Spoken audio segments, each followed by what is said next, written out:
It is indeed.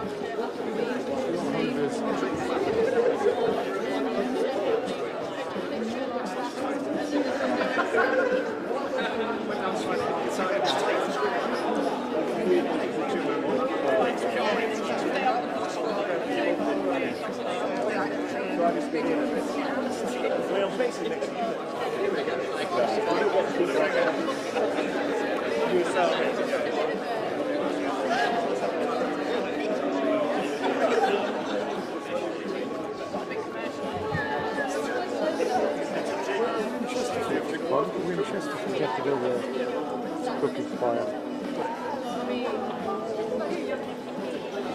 Yeah, of course, yeah. I'm going to go down. No, I'm going to go down.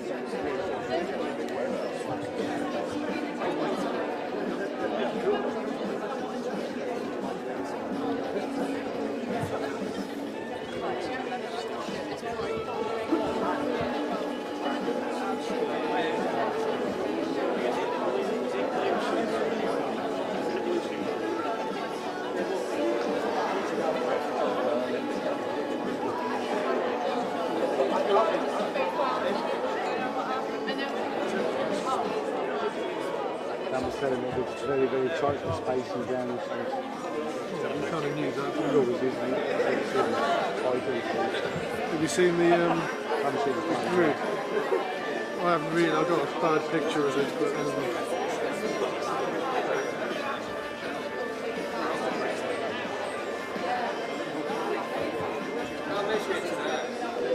Is that Wi-Fi still secure? Yeah. Nobody's got it yet. We've managed to keep it. What's the video going to? No, we haven't given it out. We're not letting anyone know it.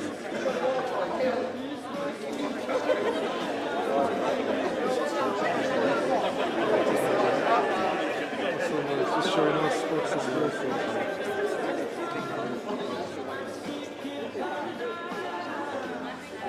Yeah, it just seems to be... I think Vogler, is he not here?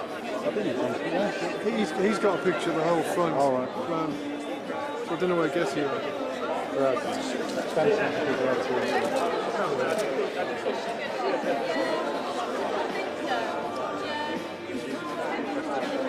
They've said that, I don't know which way that's looking. Is that the door there or is that the door there? Some context. Yeah. Doesn't really help.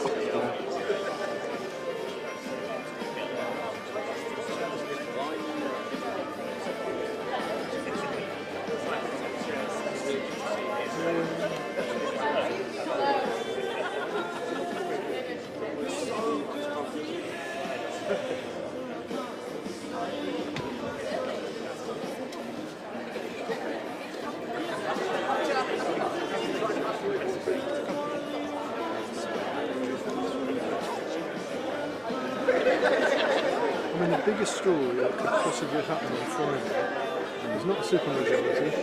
No, yeah. Rishi Sunak getting back into number 10. Never say never. Never say never. All would be massive. Do you think, you know what? I'm voting Tory.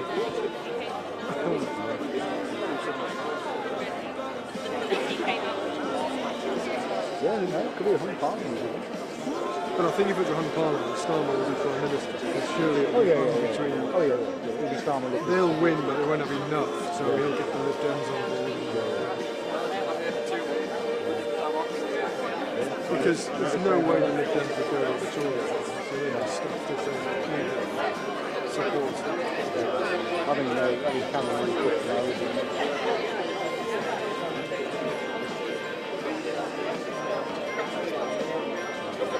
The Liberal back as a minister. It sounds more relaxed now. I mean, yeah. Yeah. It's quite good fun. It's quite funny, isn't it? Yeah, it sounds more confident in himself. Too many people are telling me what to do. I always tell them this. You know, if you operate them like a puppet, they act like a puppet, and they're just all wooden. And he did look like a puppet. Totally. And now he's quite funny. He's facing, he takes a piss out of himself, he's amusing. I had a really good chat with him a few months ago. Yeah. Nice. Totally. He said, oh, what do you want me to do? I said, what do you do? I'll pack it up what you do.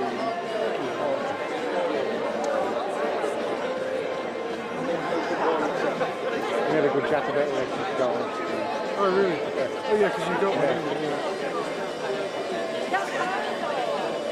Yeah, Chris got a great picture of Georgia Maloney the other week. Oh, yeah, the G7. Yeah. Yeah, it was fun. Yeah. Would you? All right. You got a picture of Sunak and Maloney, but she's kind of chucking her head back. Yeah. Was there many protests there? Sorry. Yeah.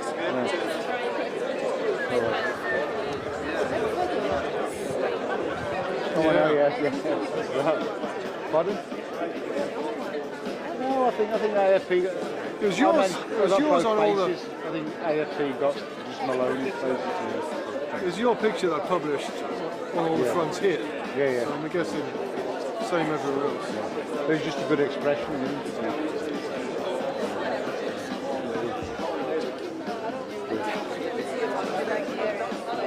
Oh, it's beautiful, yeah, I've been before, yeah, I've been on holiday, really nice.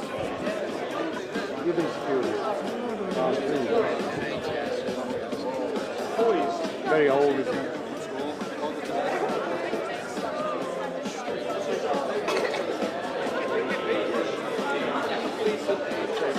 Where are you from, Milan? Oh, they are, okay, yeah. Nice.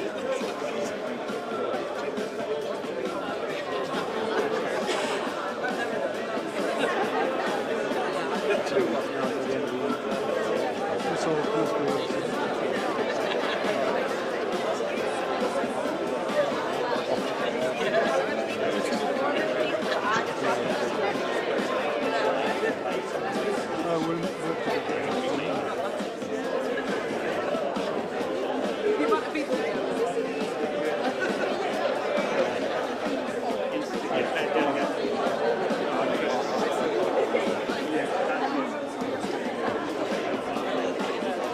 David Hughes, he's a complete nightmare. Flipping out. Oh, he is? Yeah. I think I met him before. Yeah, no, awful.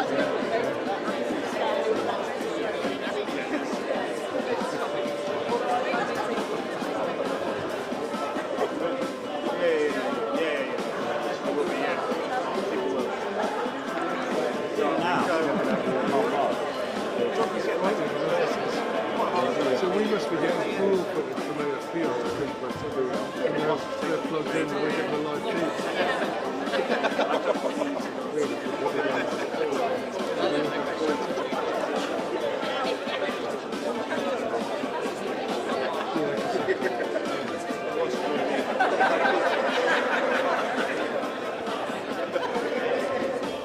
Just saying the people in my office at the end can hear me talking.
You're gonna minute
Exactly. I might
Yeah, I look like a politician, so I want to get a photo.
One minute warning, guys. Is he coming through there? Yeah. Ready? Do we have Mike?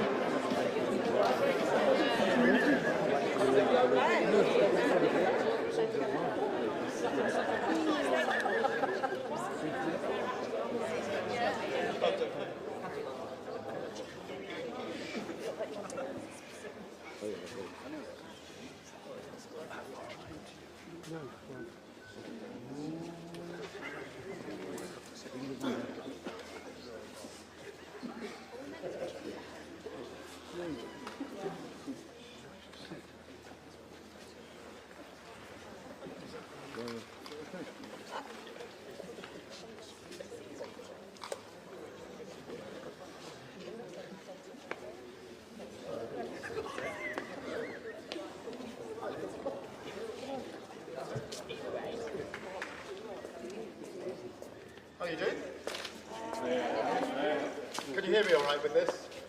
Yeah. Brilliant. Well, look, can I just say, this is Louise Jones, who is the candidate here in North East Derbyshire, and I'm Keir Starmer, leader of the Labour Party. And firstly, thank you all for being here this afternoon with us, for giving up your time, for waiting for us, and we're really looking forward to this session with you. We've got an election on Thursday. I hope everybody's clocked that.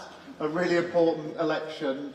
I'm not going to give a great long election speech, don't worry about that. But obviously it is an election that's all about change. You know, the opportunity is to vote to continue with what we've got. In my view, that's not been very good. Or we can vote to change that and have a different government come in and start cleaning up the mess and taking our country forward. But it is a vote all about change. It is very much a change election. And the only thing I'd say about that is if you do want change, and we've been campaigning now for weeks and weeks and weeks across the country, almost everybody says to me, I do want things to change, but if you want change, you've got to vote for it, is the basic message, because otherwise you're going to wake up with the same as what you've got now, because the Tories will still be in power and they won't have changed, and therefore we'll have another 5 years to add to the 14 years that we've had already, which in my view has been pretty chaotic, pretty divided, and failed to deliver. So that's all. We are wanting to, from you, if it's possible, to have your questions. Anything, we'll just spin round trying to see hands or whatever goes up. Any questions you like on anything is absolutely fine. Or if you just want to say to us, look, Keir and Louise, I just want you to think about this. This is what I want to see changed on Thursday. So it can be a question, or it can just be you saying, look, this is what matters to me and my family, and you need to think about that. Because what I do, what Louise does in relation to sessions like this is just afterwards mull over what you've said to us and think about how that impacts on what we are saying the change needs to be, because it's got to be rooted in what you think. Because one of the big things on the ballot on Thursday is putting an end to this government of self-entitlement, in my views. We've had a government where they made COVID rules and told all of you to obey them, and then they disobeyed them themselves. I thought that was pretty disrespectful. They handed out COVID contracts to their mates at huge cost, taxpayers' cost. And then, as you saw in the election, the first instinct when the date of election was known was not how do I get to the country with my message, but how quickly can I get to the bookies. We need to change that and bring in a government of service, and that means it's in your service. So if there's a Labour government, it's here to serve you, which means that it's not just an offer that you have to tell us what you think, it's actually your right to tell us what you think. You've got a right to put your fingerprints on what happens next if it's a Labour government. And so please don't hold back. Any questions, anything you want to say, even if it's just a point you want to make your point and we'll try and deal with it. Have we got anyone who wants to open the proceedings with an opening question? Someone has been pointed out. Yeah, and we've got a roving mic, so we'll just pass that to whoever wants to ask a question or make a point. You all talk about improving the NHS, but it all tends to be a long-term plan. What are you going to do right now to make waiting lists and everything lower? We're going to put a plan in place straight away for 40,000 extra appointments each and every week, because it's shocking at the moment. There's nearly 8 million on the waiting list, which means that many of you will either be on a waiting list or you certainly know someone who's on a waiting list, maybe a member of family or friend, and that is shocking. That's the highest it's ever been, and satisfaction in the NHS is as low as it's ever been. And that, my wife works in the NHS, by the way, so I feel this very personally in terms of the impact on the workforce. They're overworked, they're not properly respected, they've got a waiting list that is far, far too high, so 40,000 extra appointments each and every week to get that waiting list down. That's 2 million a year to get the waiting list right down. That will mean, and this is the tough bit, that we have to work with the NHS staff to work evenings and weekends, because some of the operating theatres are not being used, or most of them are not being used, in the evenings and weekends. We need to change that if we're going to get this list down. Now, obviously, we'll pay the NHS staff for that and work with them. Some hospitals, St Thomas's, which is a London hospital, and one of the hospitals in Leeds, are already doing that. So we know there's a model there that can work. We'll get that right down. The other thing, just whilst I'm on the NHS as well, is dentistry, which is a massive problem Some of you will probably have experienced this. Not enough NHS dentists and not possible to get NHS appointments. We need to fix that with 700,000 more appointments, particularly for children, and making sure we've got NHS dentists close to where you are, because at the moment it's really difficult to get a dentistry. Would you add anything? Or anything else you want to say on it? No. You sure? Yeah. Okay, let's go somewhere else. Anybody else want to come in? Yeah, yes, sir. Hi folks. A lot of people are concerned about the cost of living and how things have gone up obviously over the last few years. What would Labour be able to do to manage it, drive that down? And specifically, how would you see the national living wage changing over the next 5 years if you're elected? Well, I have to say, across the country, the cost of living is probably the thing that comes up over and over again for obvious reasons.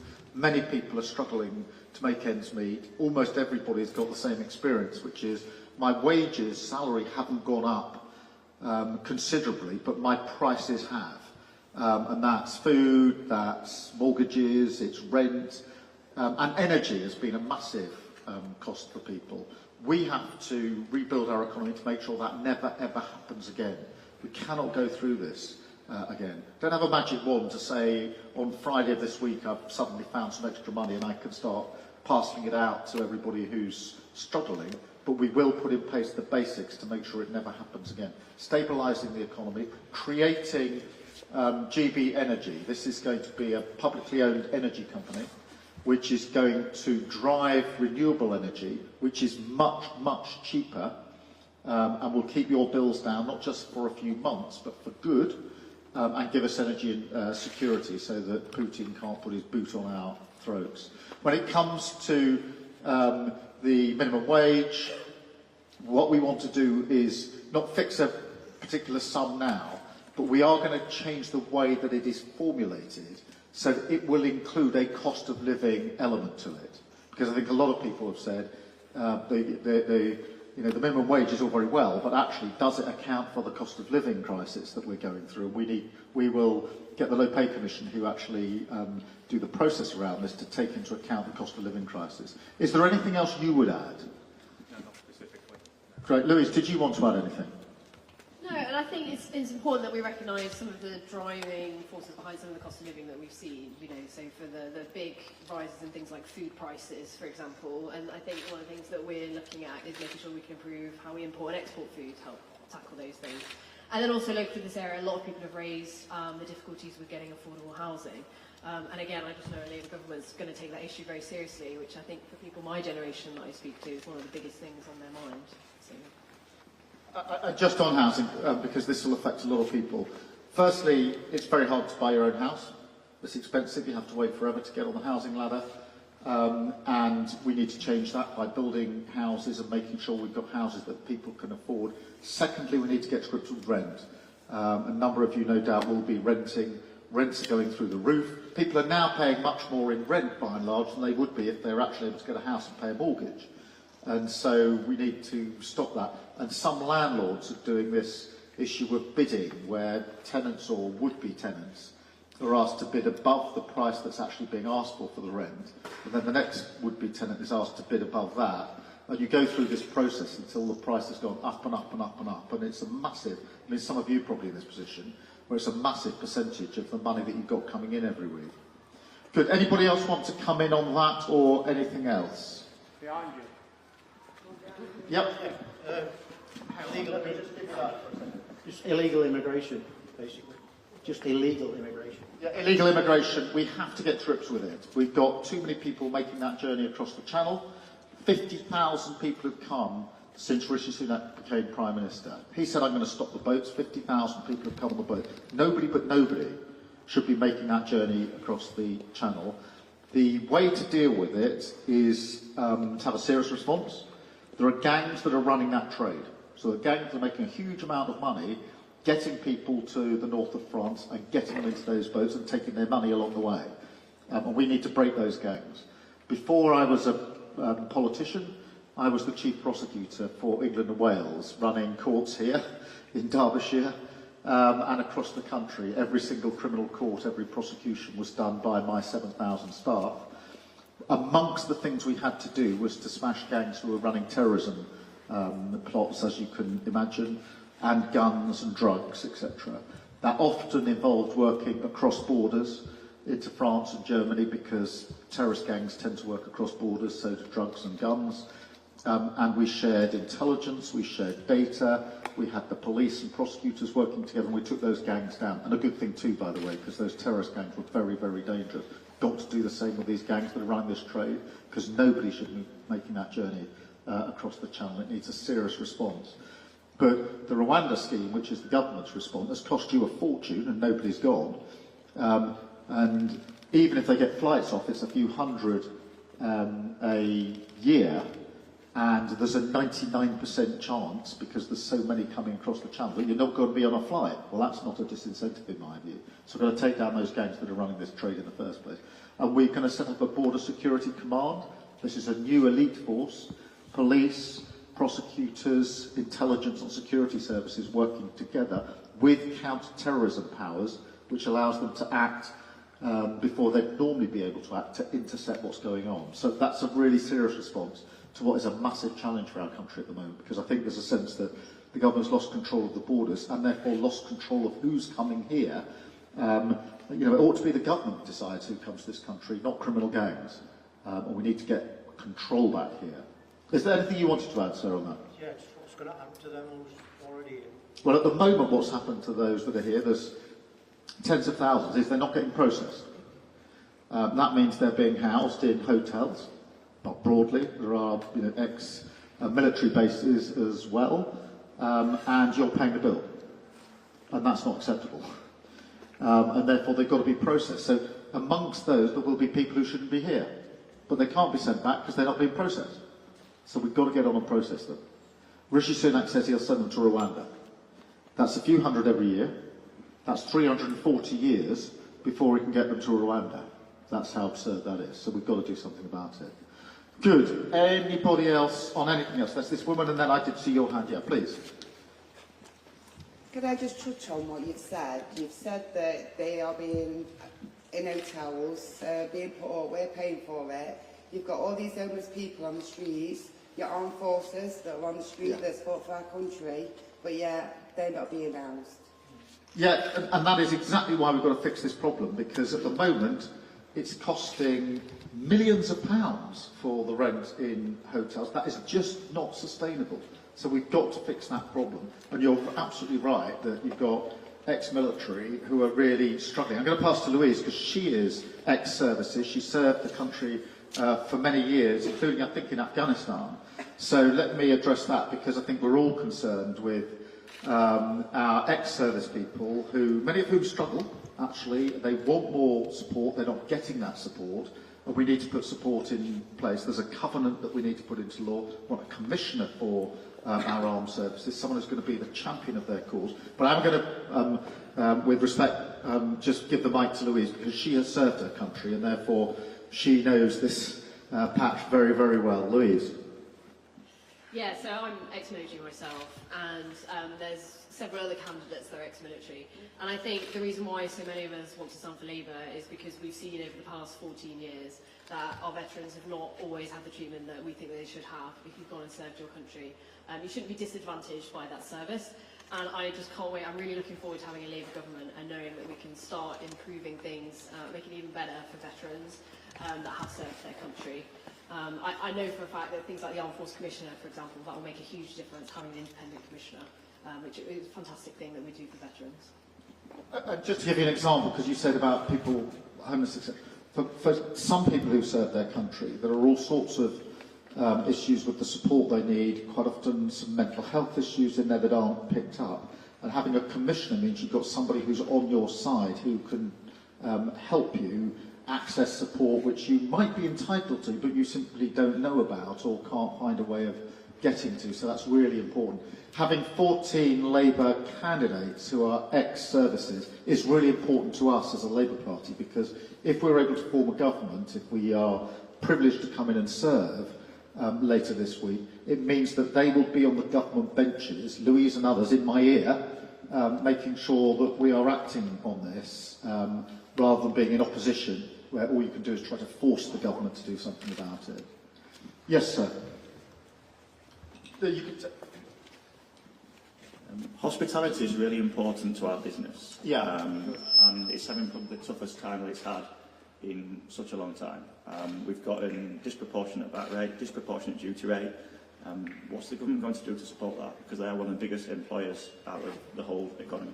Yeah, and obviously here you depend on that hospitality in terms of what you do for a living. Firstly, let me acknowledge how hard it's been, because I think for the last few years you've gone through COVID, obviously, which had a massive impact, then into the problem with the conflict in Ukraine, and now a cost of living crisis. And as you all know, the problem with the cost of living crisis is that very often people say the first thing they're going to cut out is going out for a meal, going out for a drink, socialising, and therefore what used to be a sort of weekly or monthly meal out with the family has been cut right back. That hits hospitality. So it links with what we need to do on the cost of living. We have to grow our economy, and we have to make it easier to be in hospitality. I think one of the things on the high street that is needed is the business rates need to be amended and changed, because many in hospitality are saying we're basically paying up front through the business rates for at quite high rates, and we're not being able to compete with those that are online. So there are things we can do straight away, but the thing that we need to do most of all is grow our economy. That's been flatlining for 14 years now. There's no reason it should, by the way. We've got brilliant businesses, huge potential in this country, but we're not making the most of it. But hospitality, I think, has been very, very hard hit. Is there anything else that you would do in... Think of what you want me to be thinking about on the train on the way home, that you just say, look, here, just have a think about this one on my behalf, because I know what I'm talking about. Well, I think I said quite specifically, we've got a disproportionate VAT and duty rate for hospitality, particularly within the on-premise. That's something that could be easy to fix and drive people to go back out again, because it would make it more affordable, it would start to drive the economy, it would start to drive more people back into work, because we'd drive more jobs, and therefore we'd have a much better thriving economy. But there needs to be a stimulus in that, and I don't think business rates quite cut it. Okay, so you would go further than that and look at other duties. No, let us take that away. I mean, obviously, what I'm not going to do is make commitments to changing tax rates that, unless we can afford it, unless it's fully funded and it's sustainable. That's a big mistake. That's what Liz Truss did. She made promises which were unfunded, and look where that got us, and we're not going to do that again. But I do think, I mean, let us mull over what you have to say. The other thing, of course, is to make sure our town centres and high streets feel safe to people, because too many people feel I'm not going to go out, actually, because I'm not sure about the high street anymore. We need to turn that around. That's partly about the police we need. It's partly about upgrading our high streets and making sure we're getting good businesses in there that want to thrive. All of that has to be done pretty urgently, in my view. Let us go somewhere else for a question or a contribution. Behind me. Sorry. Thank you. Lots of young people will be voting for the first time in this general election. There seems to be a great deal of apathy with this particular age demographic because of a lack of education in schools around British politics and our voting system. If Labour are successful, what would you like to see happen in our education system to encourage more young people to vote? The first thing is we need to get the teachers in that we need. One of the shocking things I think about state secondary at the moment is we haven't got enough teachers in our basic subjects. So in maths, we've got too many children and young people being taught maths by supply teachers or PE teachers rather than maths teachers. And that lives with children for a very long time, particularly if it's GCSE year. My boy's just finished his GCSEs, so we've been living through how important this is. If you miss out at that level on basics like maths or English or whatever it may be, that will affect, he's already thinking what can he do next in terms of possibly going on to sixth form, A-level, so it's the gateway to what happens next. And as you will all know, apprentices, etc., do depend on what's happened with your maths at school. So if they're missing, so we will recruit 6,500 new teachers into our schools to make sure we've got the teachers that we need. We do need to broaden the curriculum as well, by the way. I think that we don't teach children enough about the skills they're going to need for the jobs they're actually going to go into and the lives they're actually going to lead. And that is about maths and English, those basic core subjects, of course it is. But it's also about working in a group, it's about confidence. I mean, you will know this from your working environment. It matters whether you can work in a group. It matters whether you can work with the team that you're working in. And a lot of young people come to work, you will have probably seen this, perfectly capable of doing the job, but not actually skilled in working in a work environment. So I think we need to do a lot more than that. I also want to do proper work experience for children at school, 2 weeks worth, where they go into a work environment and see what it's like for themselves. Because a lot of young people wouldn't know what it was like to come in here and see what you're doing. I think they should be coming in here and seeing what you're doing, and you can tell them, this is what I do, this is what my colleagues do, this is how this works, this is why business is important, this is why politicians talking about the economy is important. It needs to be linked, not to some abstract thing, I think, but to the real world in which they're going to be working. Is there anything you would do? Is there something you've been burning to say, look, I think this ought to be taught? Yes. I think a lot of young people don't even know what a ballot looks like. So obviously you are leader of the Labour Party. We want lots of young people to engage in politics. Yeah. But I don't think that that's happening because there's such a lack of education around party systems, first past the post, etc. That is putting young people off engaging in politics. Yeah, we need to engage them in politics. We would give the vote at 16 and 17, by the way, because I think if you can go out and work and pay your tax, then you're paying into the pot, and you should have a say over what that pot is used for in terms of what your tax is used for. But we do need to engage young people. We also need to give them some hope. At the moment, if you're a young person, your basic message is, it's hard to get a job, it won't be as secure as you might want. If you can't afford to buy a house, and almost all of them won't be able to, you're going to be paying rent or staying at mum and dad's for a long period. The rent is going to cost you a fortune. The staying at mum and dad's going to be much longer than it was in the past.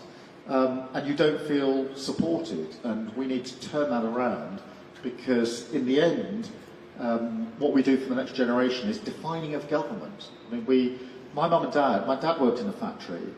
My mum was a nurse until she became too ill to work, and you know, it was really tough for them at times. Couldn't make ends meet, etc.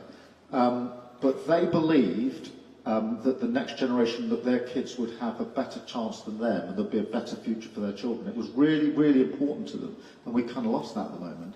We need to get it back. So, is there anything you wanted to add to that? No, I actually think there's sort of incumbent on us as politicians actually to get out there and spread the message. You know, I went on a really great visit to a primary school last week, and all the kids really wanted to know about politics and what a party is and, you know, what government will do. And I think it's about us to go out and say to people, look, you don't have to put up with things having been the way they've always been. Politics can make a difference. It can make a difference at the local level. You know, just get involved with your parish council, with your district council. Politics can make that difference. And I think it's really easy, and not just for young people, to look around and see politics as something that other people are doing a long way away. And it's not. It's in your communities. It's in our communities. It's about people understanding that you can make a difference and there are choices to be made. You just need the right people to make them. The final thing I'd say about this, because I think it's important, is during COVID, we asked everybody to obey the rules. For kids and young people, it was really hard, because this was a really important time for them growing up. And you know, a year, 18 months, 2 years or so, we were living those rules. They were really important age for them, and they were probably slightly less at risk than the rest of us. So they were putting a lot in for all the rest of us, slightly older people, more at risk. And we owe it to them, I think, to repay that by putting a better future in front of them. Anybody else on a question, a comment, anything you want us to be thinking about on the way home? Sorry, I've got two. I've got one here and one there, so let's go. Why shouldn't we fear a Labour supermajority? One, because we've got to fight for every vote into Thursday at 10 o'clock. Here in this constituency, it's going to be really close. And this idea, I mean, people are saying the polls predict the future. They don't predict the future. Every single vote counts. Every single vote has to be earned. And in places like this, it'll probably go down to a few hundred either way. And therefore, the worst thing for people who want change is to think, job done, and we don't need to vote because there's going to be a majority in any event. It isn't job done. In this constituency, we'll be working till 10 o'clock on Thursday night to get those votes. The second thing I'd say on this is, given that the country is pretty broken at the moment, a lot of things aren't working, there's a big job for us to do if we come in to serve.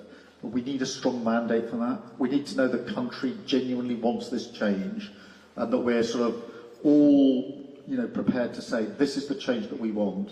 And it gives you know, a real strong mandate to a government to say, we've asked you to change things, you need to get on with it. And therefore, it's not something, you know, the mandate is important to us, if I'm honest, because I want to know that people do want change. Our job then is to get on and do it. Just one quick last question. Thank you. So if we go back to what you said before earlier about making high streets safe, what are you going to do to tackle antisocial behaviour? I mean, obviously, you go down the high streets of Chesterfield's a prime example. It's, you know, everything's closing down. You see the police there, like 4 or 5 police arresting young people. There's nothing, you know, there's no future for young people. There's, you know, grassroots football and things like that. There's no facilities. You've got children climbing over fences, you know, just to play football. What are you going to, you know, how are you going to tackle that? No, well, look, thank you for raising antisocial behaviour. I've had no end of people telling me when I was a prosecutor, and since I've been a politician, that antisocial behaviour is low level, it doesn't really make that much difference. It makes a massive difference to people's lives if they feel I can't go out in my community, in my street, into my high street.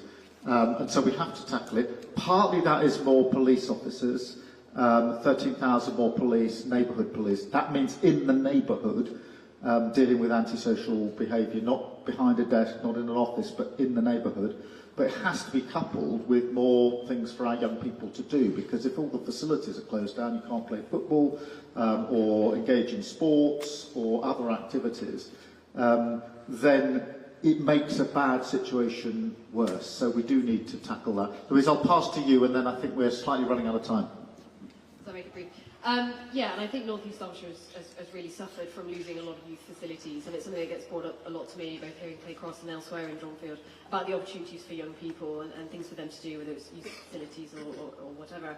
And I think, you know, this is something that Labour is taking very seriously. Yes, we'll have the police, but equally we need to make sure that we're investing in young people and showing that we believe in them and that we're helping them. Can I just end by saying this? One, thank you for being here. Thank you for standing for as long as you've stood whilst we're having this session. Thank you for your questions. I don't want you to think this is your last opportunity. If there's something you wanted to say, a question you wanted to ask, but we didn't have time or you didn't feel inclined to put your hand up with all these cameras running, will you please, through your teams here, just tell us what it is that you wanted to say? It could be anything, and get it through to we will then make sure it comes through to my team, to me, and I will try to answer your questions or deal with your queries, because you've got a right to tell me what you think. It is your right to do so.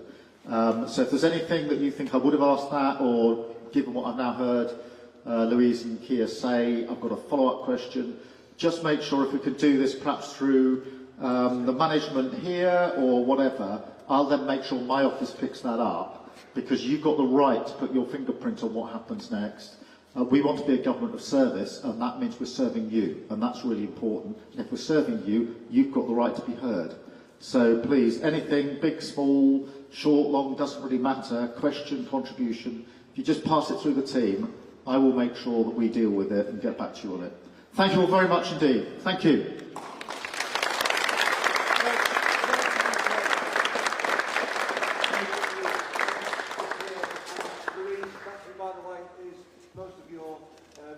Candidate. I just met her today. I think she's a fantastic politician. So I'm sure she'll do a great job for Derbyshire.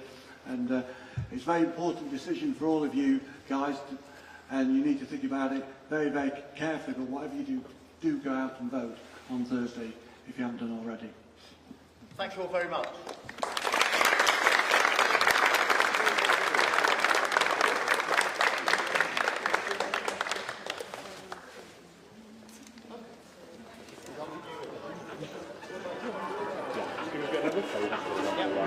Let's just stick to Keir Starmer.